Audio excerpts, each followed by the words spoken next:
Quisiera, hermano, ahora invitarte a tomar una ubicación también para poder abrir tu Biblia y que podamos seguir avanzando en aquello que ya veníamos viendo hace algunas semanas en el libro de Pedro. Y el libro de Pedro, recordemos que estuvimos viendo, mis amados hermanos, el hecho de que Pedro escribe esta carta como una carta de ánimo en la adversidad. Está dictando esta carta a Silas, el compañero fiel de Pablo. Está escribiendo desde Roma. No sabemos específicamente en qué condiciones está Pedro. Sabemos que ya está cerca de su muerte también. Es el año 62 aproximadamente después de Cristo. Y está escribiendo a estos hermanos en las diferentes iglesias en el Asia Menor, en la zona también de Turquía. Ellos están pasando aflicciones, ellos están pasando angustias, y les recuerda cómo ellos deben aferrarse a la promesa de Dios, a la herencia que está guardada para ellos en los cielos. Y también les recuerda cómo ellos deben pasar y que van a pasar por diversas pruebas, porque han de ser probado su carácter, ha de ser probada su fidelidad. Y hermano, también Pedro les anima a ser de testimonio a los inconversos, a los gentiles, porque ellos están siempre mirando. Todo esto también es para nosotros hoy. Y también nuestras vidas tienen que ser testimonio para los que están afuera. Hermano, un inconverso no está leyendo la Biblia. Un inconverso, la única Biblia que lee es tu vida. Por lo tanto, Pedro está animando ya hace algunos capítulos a que nosotros nos mantengamos firmes como ejemplo también al mundo, no solamente en evangelio, sino testimonio. Recuerda cómo Pedro entró precisamente en esta línea de a los siervos cómo tenían que ser con sus amos, siervos sufrientes, aunque fueran amos duros, ellos tenían que servirles porque realmente eso también agradaba a Dios y debían someterse. También habló a los matrimonios y empezó a hablar con las esposas. Y las esposas, hermanos, hablábamos de esposas bíblicas o mujeres bíblicas, que una esposa bíblica, ¿cuál era lo que ella debía hacer como una esposa cristiana en un lugar cristiano? Aún cuando hubieran inconversos en los matrimonios como esposos. Lo veíamos que eso no animaba que tú, mujer cristiana, tengas un esposo inconverso, sino que eso mostraba que las esposas se convertían luego al cristianismo, luego de ya estar casadas. A eso se refería Pedro. La semana pasada estuvimos viendo esposos bíblicos. Fue un tiempo hermoso también, donde les animábamos. Pedro le animaba también a ser un esposo amante, tierno, cuidadoso, también un varón firme de carácter para poder guiar a su familia, guiar a sus hijos y cuidar también de una forma especial a aquel tesoro glorioso que el Señor nos ha entregado, que son nuestras esposas. El día de hoy vamos a ver, como puedes ver en la pantalla, una conducta genuinamente cristiana, y vamos a abarcar de los versículos 8 al 12 del capítulo 3. Si usted me escucha hablar un poco más despacio, un poco más lento, desde ya pido que esté orando por mi garganta. Otra vez estoy con algún problema ahí, debe ser los fríos, las lluvias, no lo sé, pero ore por mí también. Y si soy su pastor, ore por su pastor.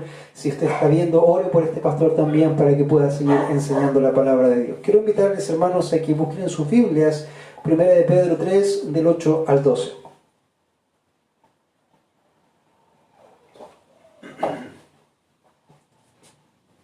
Dice la palabra del Señor así: en conclusión, sean todos de un mismo sentir,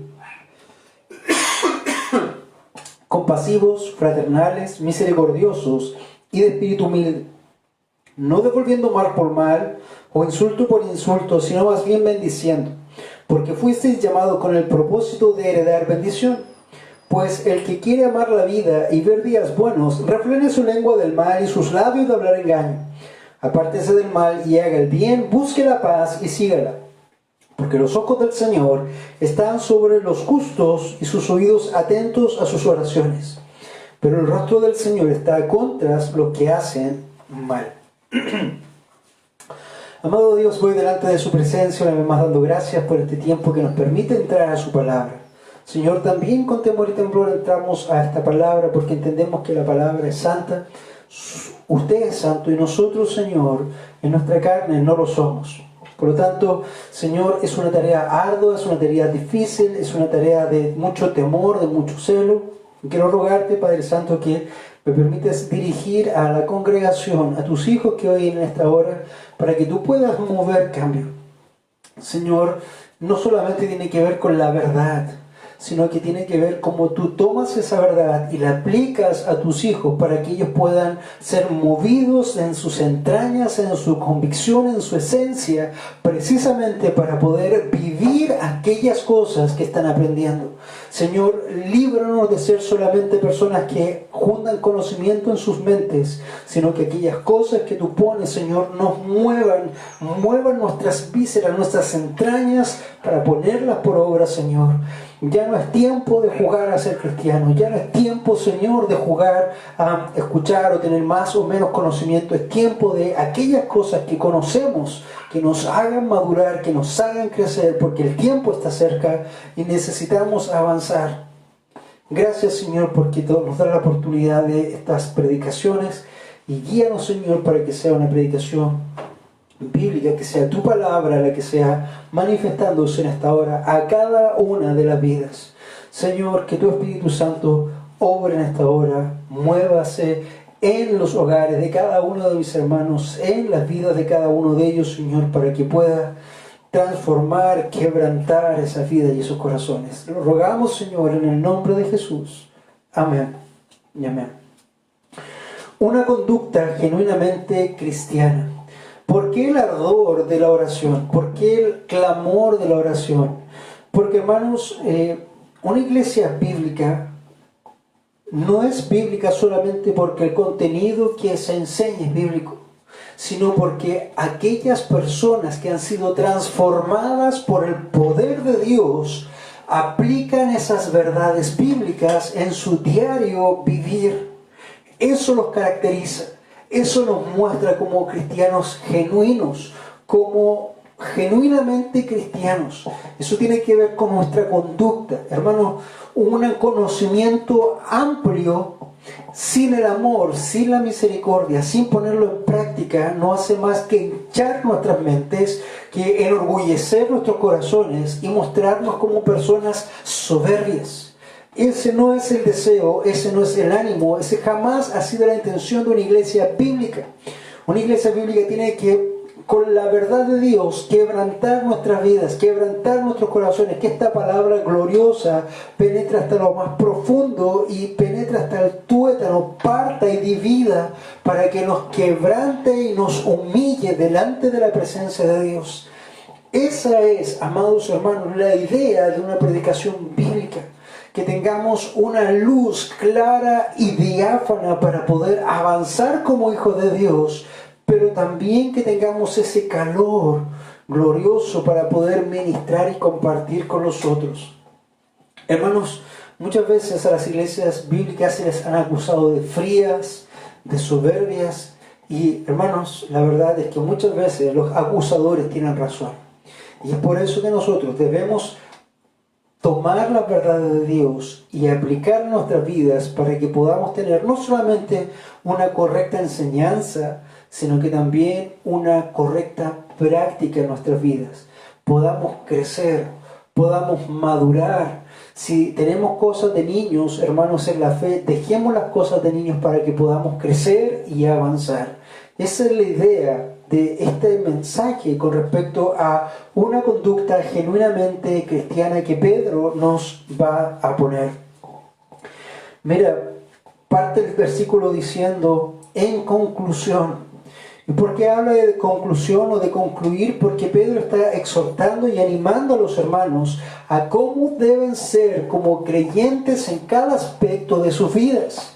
Cómo se evidencia un cristiano efectivamente en la persecución, en la adversidad. Cómo se muestra un cristiano que está siendo uno que trabaja para un siervo o un amo duro. cómo es una hija de Dios, una mujer bíblica que está siendo una esposa en un hogar cristiano y lo que Dios espera de ella. Cómo debe ser un varón, un esposo bíblico en sus hogares, como testimonio para su familia, sus hijos y para el mundo. Eso es lo que está poniendo Pedro en el tapete en este momento. Y ya después de haber hecho todo eso, nos dice en conclusión. Y en conclusión nos da esta lista de exhortaciones para que nosotros podamos tener una conducta propia. Una conducta genuinamente cristiana. Y esto, hermano amado, no tiene que ver con hacer. Si bien es cierto, lo que yo te voy a plantear ahora se va a mostrar como un fruto, es algo que se hace. Pero tú no lo haces simplemente para ganar el favor de Dios o ganar la bondad de Dios o la misericordia de Dios. Tú lo haces porque eres un hijo de Dios. Es muy diferente, y ahí es donde nosotros tenemos la diferencia entre el legalismo. El legalismo hace para tratar de agradar a Dios, pero en el fondo, en sus corazones, ellos no son hijos de Dios. Mientras que un cristiano genuino hace lo que hace porque le brota desde su esencia, porque no puede hacer otra cosa. Entonces, estas son algunas evidencias de la conducta y del testimonio de aquellos que decimos o proclamamos ser cristianos verdaderos. Hermanos, es tremendamente fácil ser cristiano en Facebook. Tú pones unas frases y listo. Tú puedes llenar tu muro de frases y decir, wow, qué tremendo creyente. Pero hermano, Facebook es como el papel y el papel aguanta mucho. El Facebook no es ninguna prueba de tu vida genuinamente cristiana. Lo que es una prueba evidencial de tu vida es cómo eres tú en el seno de tu hogar, cómo eres tú como esposo, cómo eres tú como esposa, cómo eres tú como padre, cómo eres tú como madre, cómo eres tú como hijo, cómo eres como hija, cómo eres en el mundo cuando trabajas y que tienes que trabajar. Hermano, todo eso muestra una vida genuina.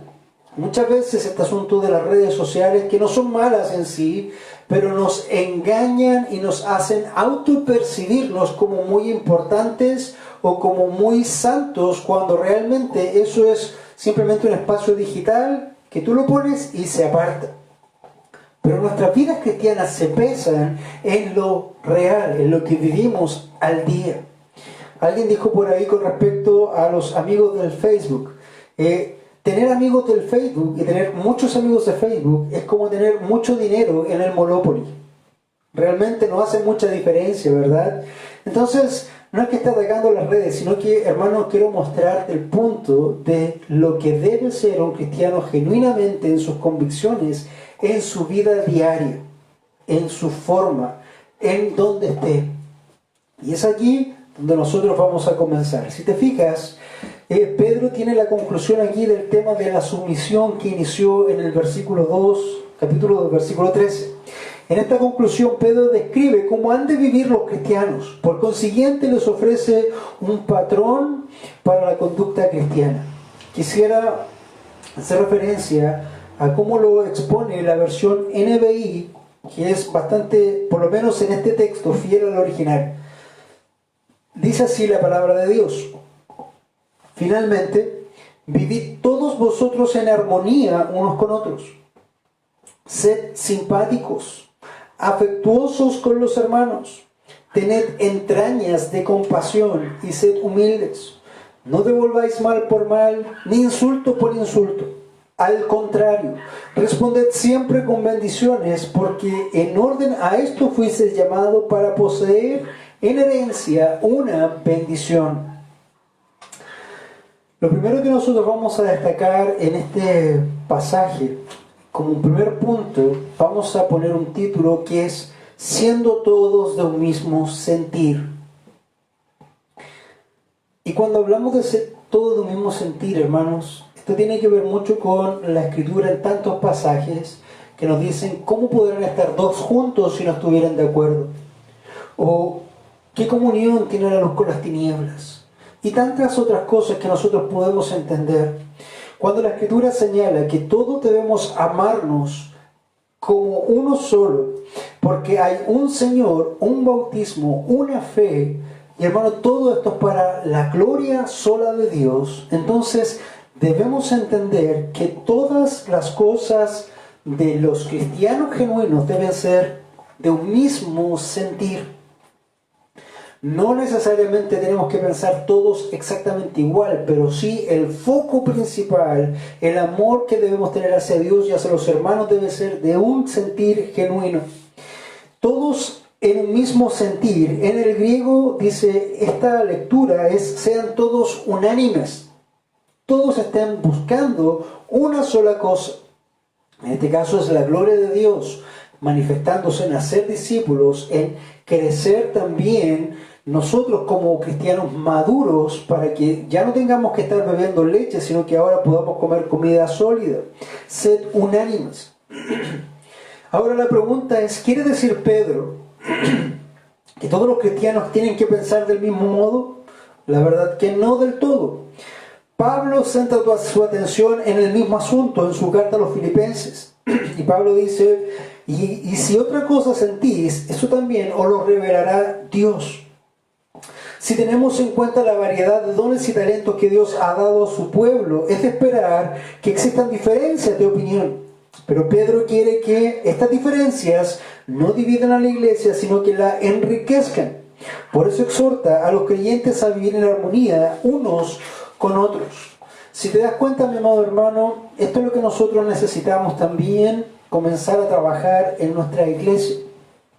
Todas estas conductas de genuinidad, pero debemos estar en un mismo sentir, hermanos. Si nosotros estamos atacando, si nosotros estamos sintiéndonos diferentes, ¿qué sentido tiene que estemos en un grupo donde tú perteneces o no perteneces? Debemos estar aunados, debemos estar mirando todos para el mismo lado. Te voy a plantear un ejemplo de algo parecido y de cómo se organizan estas cosas. Si tú, por ejemplo, pones en un barco o en una barca 5 o 6 remeros, pongamos 6 remeros, y todos los remeros miran hacia adelante y todos reman hacia el mismo lado, ese barco va a avanzar muy rápido y va a llegar al objetivo que tiene que cumplir. Pero si en ese mismo barco tú pones 3 y 3 y unos reman hacia un lado y los otros 3 reman hacia el opuesto, entonces esa barca no va a avanzar, sino que va a dar giros sobre sí misma. Y ahí se va a quedar perpetuamente sin avanzar ni un ápice para llegar a destino. Entonces, mis amados hermanos, como congregación, como hijos de Dios, como pueblo del Dios viviente, en lo universal y en lo local, debemos ser de un mismo sentir para poder tener un mismo horizonte al cual apuntar y hacia allá avanzar todos juntos. Hermanos, si tú tienes opiniones adversas o diferentes, son válidas. Puedes plantearlas en el momento correcto, de la forma correcta, porque se puede evaluar. Pero si eso te lleva a frenar, si eso te lleva a murmurar, si eso te lleva a atacar o a destruir, entonces, hermano, tú has caído en pecado y necesitas arrepentirte delante de Dios y volver en arrepentimiento o salir. Porque, hermanos, hay una encomendación que Dios ha dado y eso es a tener un mismo sentir. Hoy en día muchas veces no se puede avanzar precisamente porque hay que estar solucionando todos los pequeños problemas, pero la gran encomendación queda pendiente porque no se puede, porque hay que estar apagando pequeños incendios o focos. Entonces, amado hermano, una conducta genuinamente cristiana es una que está en un sentir con Dios, con su iglesia, con el liderazgo, con la membresía, para enfocarse y avanzar para la gloria de Dios. Eso es algo que tiene mucha lógica incluso en todo lugar. Si tú piensas en una empresa y una empresa tiene personas que están bloqueando el avance de la obra, ¿qué van a hacer las personas que dirigen ese lugar? El mundo simplemente los corta o los despide. Pero, hermanos, la iglesia no es una empresa. pero aún así también tiene un objetivo claro para la gloria de Dios, que es el avance del reino, es el avance de los discípulos. La gran comisión es tan simple, es tan clara. Por tanto, yendo de camino, hagan discípulos a todas las naciones. Eso es lo que tenemos que hacer, un mismo sentir para ser discípulos a todas las naciones, bautizándoles en el nombre del Padre, del Hijo y del Espíritu Santo, y enseñándoles a que guarden todas las cosas que el Señor ha mandado. Son 3 cosas: hacer discípulos, bautizarles, enseñarles. Eso es el objetivo del horizonte al cual nosotros debemos llegar. Pero muchas veces ni siquiera nos acercamos a eso porque nuestros propios egoísmos, nuestras propias visiones, nuestras propias mentes hacen división y precisamente se genera ese estancamiento. Entonces, lo que Pedro aquí apela no es a que tú tengas una opinión diferente o que tengas alguna diferencia, sino que se alineen finalmente, se conversen, se oren para que no haya una división y podamos seguir avanzando en esa línea, siendo todos de un mismo sentir. ¿Tú amas a Dios igual que yo? Yo creo que tú sabes en tu foro interno, si estás gastando tiempo en esta mañana, que amas a Dios. Entonces ya tenemos una cosa en común. ¿Quieres obedecer los mandatos de Dios? Creo que sí, yo también. ¿Tienes dones y talentos para presentar al Señor? Entonces, hermano, creo que también estamos en ese mismo sentir. ¿Quieres hacer discípulos? ¿Quieres llevarlos también al conocimiento de la verdad? ¿Quieres que ellos puedan crecer para tener otros discípulos? Creo que hasta ese punto estamos todos de acuerdo. Entonces, ¿qué pasa en las iglesias actuales que dejan de hacer esas cosas por pequeñas cosas o diferencias? ¿Te das cuenta que finalmente nos enfocamos y terminamos con un bote que tiene 3 por un lado, 3 por el otro y empieza a dar círculos, pero no avanza? Dios, hermanos, nos está dando un tiempo en este tiempo, nos está dando oportunidades constantemente para hacer su voluntad. No desperdiciemos el tiempo, precisamente, en cosas que no convienen, en divisiones que no convienen. Lo planteaba Pablo también en algún momento, estas disputas entre las genealogías de los judíos que no servían absolutamente para nada y se gastaban el tiempo en viendo yo vengo de tal, yo vengo de cual, y hermano, eso no permitía el avance de la obra porque no eran todos de un mismo sentir. Mi amado hermano, esto es lo que yo tengo que clamar a ti, que te pongas en línea con el Señor. Si esta iglesia está en línea con el Señor, ponte en línea con la iglesia y desde tus entrañas, hermano, toma el rumbo y avanza para la gloria de Dios, porque es lo que tenemos que hacer como un cuerpo. Entonces, ese es el llamado en esta hora para que nosotros también podamos evaluar que somos con una genuina conducta cristiana en este tiempo, todos de un mismo sentir. Un segundo punto que quiero invitarte a examinar en la Escritura en esta mañana y que también te ayude al cambio son esta serie de conductas de testimonio de un creyente genuino. Esto es lo que yo debería esperar de un creyente genuino. Esto es lo que tú deberías esperar de tu propia vida como un creyente genuino. Entendamos que un creyente genuino no es uno que ha hecho una oración, una decisión por Cristo, que ha invitado a Jesús en su corazón o cualquier otra cosa. Eso no es un creyente genuino. Un creyente genuino no es el que anda con una polera que dice Jesús te ama, o un creyente genuino no es el que tiene su Facebook lleno de cosas cristianas, hermano. Un creyente genuino es uno que va a moldear un carácter en su vida diaria. Eso es lo que va a evidenciar a un creyente genuino. Y hermanos, lo que Pedro está apuntando aquí es precisamente esto. Y en esta lista empieza a dar algunos pasos puntuales. Por ejemplo, en este segundo punto es conducta del testimonio de un creyente genuino. Primero, tienes que ser compasivo. Compasivo. El original ahí es simpático. Pero ese simpático no tiene que ver con el buena onda, el amigo que anda abrazando, la idea de simpatía que nosotros tenemos en nuestra cultura actual. No, la idea de ese simpático o compasivo es que puedas padecer con, cuando tú veas un dolor, cuando tú veas una necesidad, puedas, hermano, tener compasión y padecer conjunto a. Ya lo dice la Escritura en el sentido de cuando uno está alegre, todos alégrense con él. Cuando uno esté triste, todos lloren con él. Eso es tener la capacidad de empatía, de ponerse en el lugar, en los zapatos del otro, hermanos. Padecer con. Y esto tiene que ser genuino. Por ejemplo, tenemos un grandioso caso de este hombre que fue asaltado. Lo conocemos como el buen samaritano. Cuenta la historia que había un hombre que fue asaltado, probablemente judío, y va un sacerdote que pasa por ahí, lo mira y el sacerdote siente misericordia, pero no hace nada. Solamente pasa de largo. Luego viene un levita, mira al hombre que está ahí malherido y siente misericordia, pero tampoco hace nada. Y por tercero viene un samaritano que ve a ese judío malherido, probablemente muriendo, y él no siente compasión. Él tiene compasión.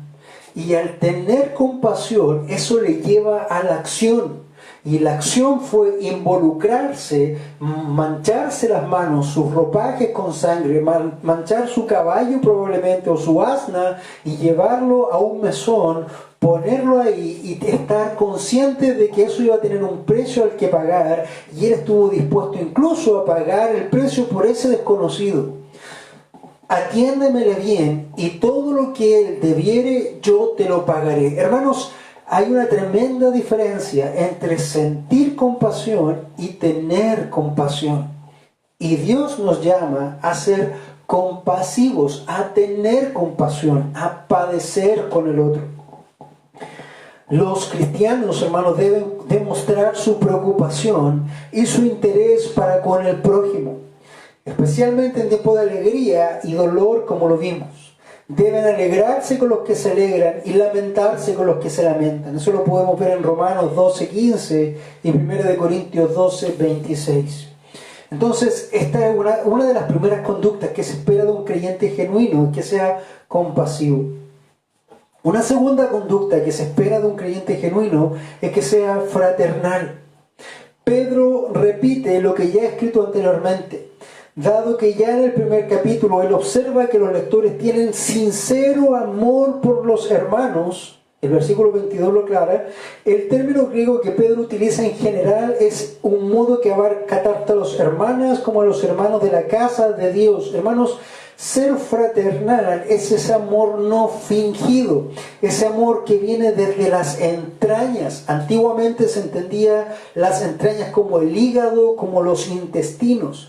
No sé si te has dado cuenta que cuando tú tienes una pasión o una situación muy compleja, te duele acá o se te mueve la zona de las entrañas.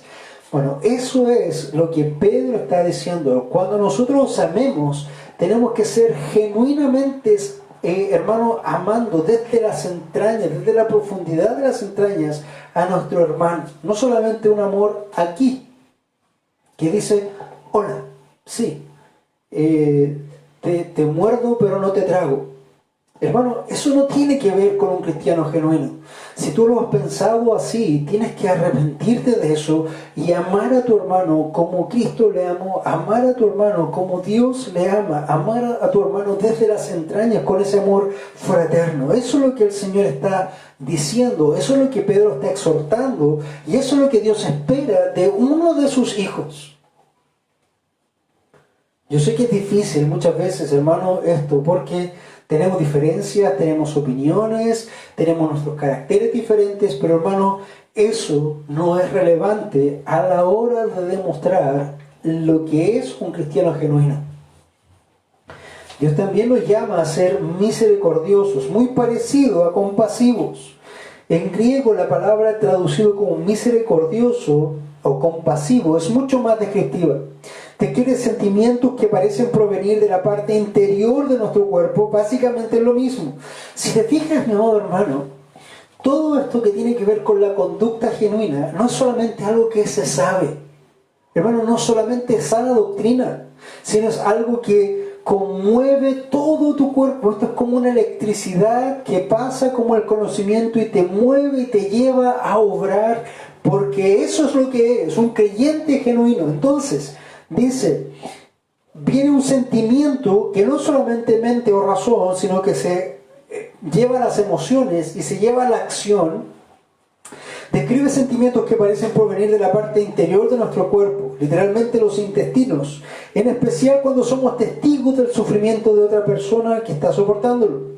Los traductores generalmente asocian el vocablo griego con el corazón y por eso lo traducen como tierno corazón. De término compasivo aparece en un listado de virtudes cristianas en Colosenses 3:12. Y otra vez, hermanos, esta compasión de ponerse en el lugar del otro, de poder dolerse con el que está caído. Esa es la misericordia. Entonces, muchas veces, mi amado hermano, probablemente si tú te autoexaminas en este momento, tú puedes decir, no, pero yo soy compasivo, o yo soy súper simpático o simpática, yo soy fraterno, yo soy misericordioso. Quizás hasta aquí en estos 3 puntos que Pedro te da, te puedes identificar como cumpliendo esa conducta genuinamente cristiana. Pero esta última es difícil, hermano. Dice, y de espíritu humilde. Levante la mano en sus casas todos los que se reconocen como humildes. Hermanos, ¿no es acaso muy difícil este asunto de la humildad? De reconocer que no siempre tengo la razón, de bajar la cabeza, agachar el moño, como decimos en Chile, de reconocer que el otro está bien y yo estoy mal, cuando lo contrario que ocurre en la vida de una persona es que tu orgullo te mueve a soberbia, y la soberbia a altanería, y la altanería a pensar que lo sabes todo y que siempre los otros están mal y tú siempre estás bien. Hermanos, es muy fácil el tema de la soberbia, muy fácil el tema del orgullo. De hecho, el orgullo, mi amado hermano, es una de los más difíciles cosas de detectar en los cristianos y en las personas. Porque tenemos un ojo que es rápidamente acusativo. Tú puedes discernir la paja en el ojo ajeno. Mira, tal persona está en este pecado, está fallando aquí, está siendo orgulloso acá. Y tú te miras al espejo y, hermano, no notas ni una pizca de orgullo y te sientes la mejor persona del mundo, pero realmente eres tremendamente orgulloso y soberbio, pero eso no lo notas. Porque la soberbia y el orgullo tienen la capacidad de mimetizarse también en tu propia persona, que cuando ves el soberbio y el orgullo, te ves simplemente a ti y no lo percibes. No lo percibes. Por lo tanto, debemos hacer un esfuerzo adicional, una oración adicional diariamente para que el Señor nos permita ser humildes, de espíritu humilde. La humildad es una virtud que Jesús enseñó al lavar los pies de sus discípulos.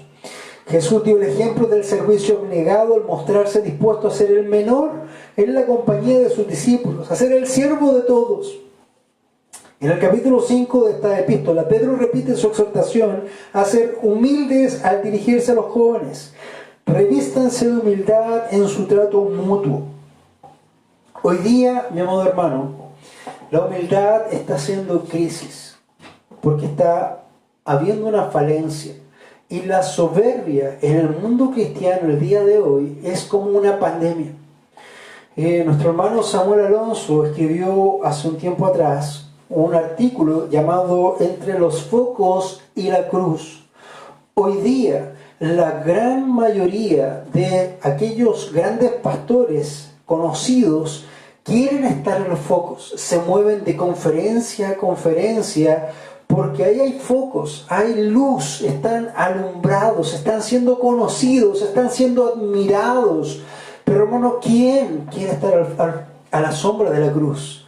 ¿Quién quiere estar en humildad haciendo el trabajo encomendado? Quizás no siendo conocido, quizás no teniendo grandes volúmenes de seguidores o una lista interminable de seguidores en Twitter o en Facebook o en Instagram o lo que sea. Pero hermano amado, ¿qué es lo que Dios nos está llamando a hacer?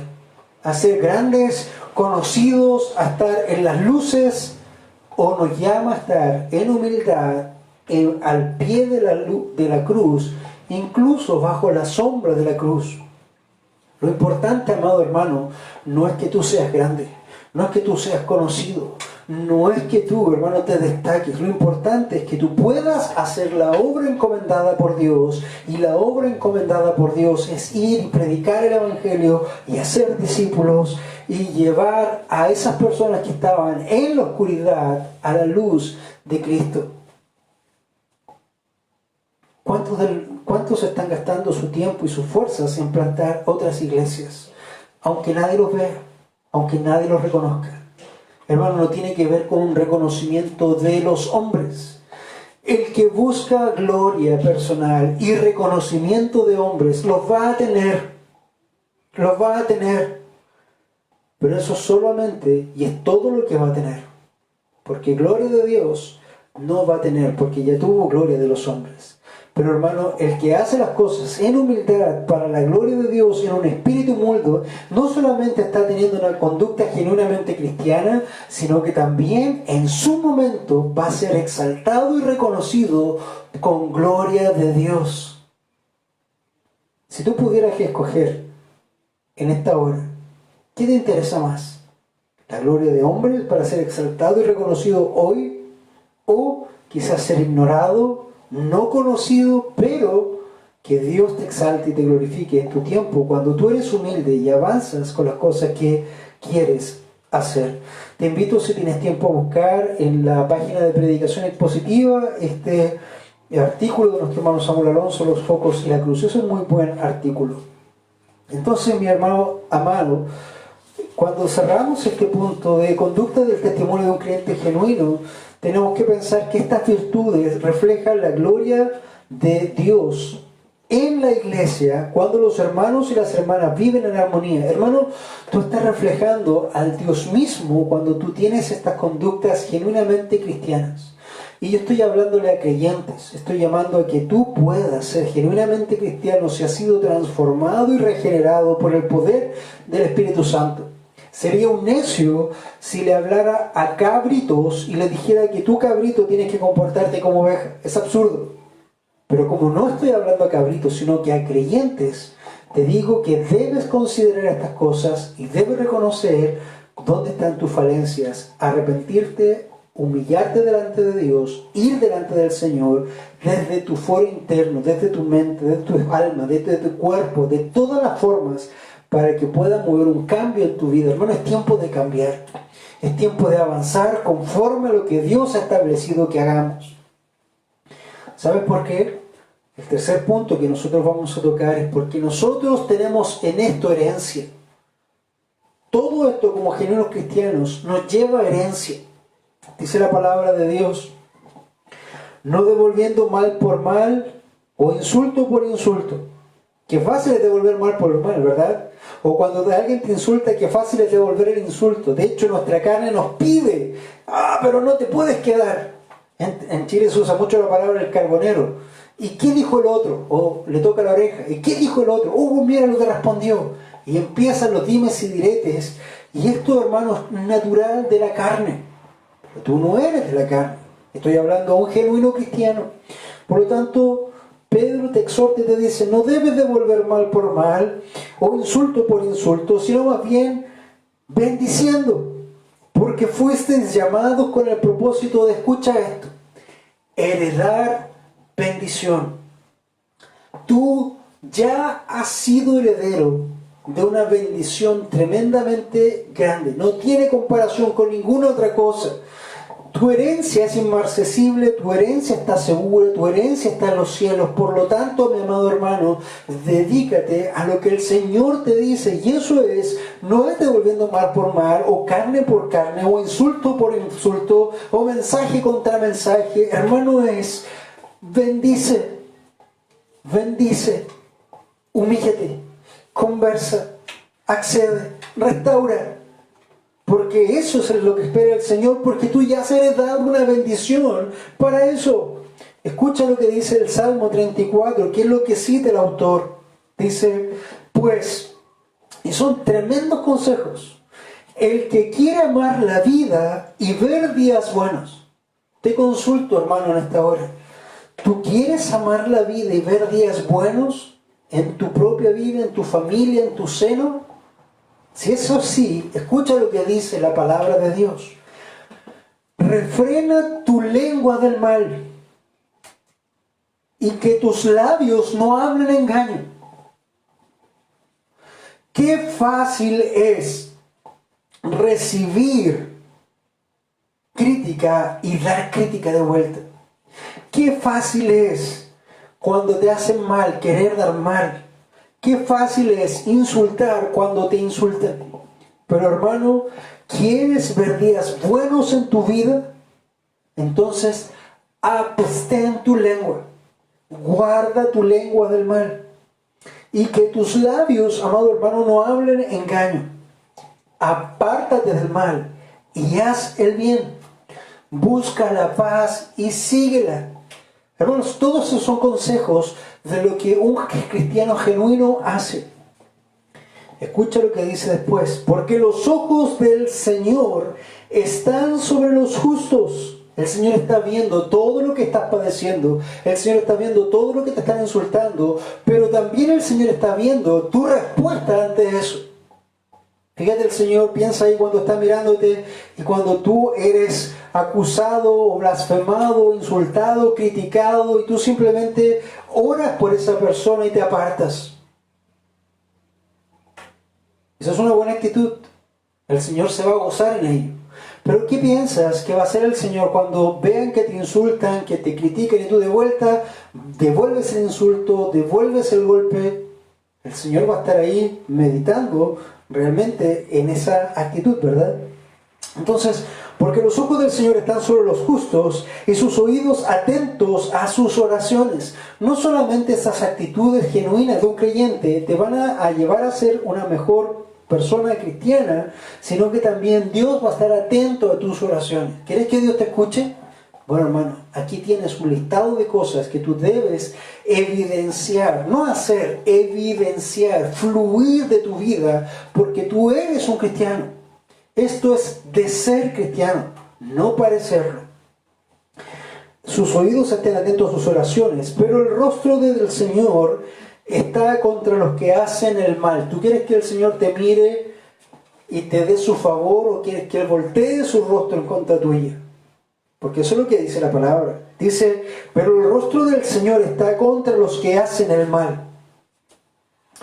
Entonces, mi amado hermano, esto es lo que nosotros tenemos que hacer y procurar en una conducta genuinamente cristiana el día de hoy. Hermano, los apóstoles en la iglesia primitiva reformularon la enseñanza de Cristo en sus propias palabras. Por eso encontramos en la carta de Romanos que Pablo escribe, no devolváis mal por mal a nadie, en Romanos 12:17. En su primera epístola a la iglesia de Tesalónica él también escribe, mirad que ninguno pague a otro mal por mal. Y en su epístola Pedro escribe exactamente lo mismo. Pedro señala que los lectores están tratando de cobrarse daños a insultos. Recuerda que ellos están pasando persecución, ellos están pasando acusaciones. Entonces Pedro les anima y les exhortan, no caigan en el juego. No caigan en el juego de la autodefensa, del ataque, de levantar espada y atacar de vuelta. Hermanos, sufran el agravio. Recíbanlo. Exalten a Dios. Sean siervos sufrientes. Es lo que está diciendo. Entonces, esto es, amado hermano, cómo nosotros en esta mañana podemos también evaluar y evidenciar cómo vivir una vida genuinamente cristiana. Si en esta hora, hermano, te ha llegado algo de esta palabra, si el Espíritu Santo está moviendo tu corazón, tocando tus entrañas, porque hay cosas o falencias, es tiempo de ir delante del Señor, de rodillas, en humillación y quebrantarte para que Él te restaure. Si, amado amigo, en esta hora tú no conoces a Dios, es imposible que tú puedas entender parte de lo que te estoy diciendo, pero sí puedes entender esto. Tú puedes llegar a ser un hijo de Dios cuando tú conoces que este Dios es santo y que has pecado contra Él y que necesitas arrepentirte de tus pecados y que este Dios ha enviado a su Hijo unigénito para tomar el precio de la muerte y del infierno que tú merecías. Si tú crees eso, que Jesús es el Señor y que ha sido levantado de los muertos, entonces dice la Escritura que comienza un proceso en tu vida, que tú eres salvo. Así que, mi amigo, mi hermano amado, en esta hora quiero invitarte a que puedas meditar y examinar, no en la vida del otro. Este mensaje, amado, no es para que tú lo pongas, hagas un molde y digas, mira, hermanita tanto no calza en esto, o el hermano tanto no calza en esto. Hermano, este es un molde propio. Esto tiene tu talla, esto tiene tu número, tiene tu calce. Cálzalo contigo, porque eres tú el que tienes que llegar a examinarte. El otro debe hacer lo propio con su propia vida. Si no, deja que el Señor lo haga. Ocúpate de examinarte a ti para saber si estás en la fe de Jesús. Acompáñame en esta hora, vamos a tener un tiempo de oración. Amado Dios, vamos delante de tu presencia en esta hora una vez más. Y dando gracias porque ya estamos casi cerrando este tiempo de día domingo en el que hemos podido exaltarte, hemos podido orar delante de ti y hemos podido ser animados y exhortados también con el poder de tu palabra. Señor, clamábamos al inicio que no deseamos simplemente tener conocimiento por saberlo, que no necesitamos solamente abrir la Biblia para decir, sí, eso es lo que dice la Biblia, sino que tenemos que modelarlo, vivirlo, hacerlo propio, hacerlo carne en nuestras vidas para que podamos mostrar al mundo lo que realmente es una iglesia bíblica. Señor, lo que es un cristiano genuino, lo que es un cristiano salvo de verdad. Padre Santo, queremos rogar en esta hora para que tú seas obrando, y pido por cada uno de mis hermanos que nos están viendo, tanto en Viña del Mar como en otros lugares, y también por mi propia persona, para que siga, Señor, confrontando y enseñando cada día para hacer tu voluntad, porque eso es bueno, agradable y perfecto. Bendice a mis hermanos en esta hora. Exáltalos también cuando necesiten ser exaltados. Anímales, Señor, también. Y si hay alguna de las personas presentes, Señor, quiero pedirte que tú toques sus corazones, que quites el corazón de piedra y pongas un corazón de carne para que ellos puedan reconocerte como el Señor y Salvador de sus vidas. Gracias, Señor, en esta hora. Damos todo en el nombre de Jesús. Amén.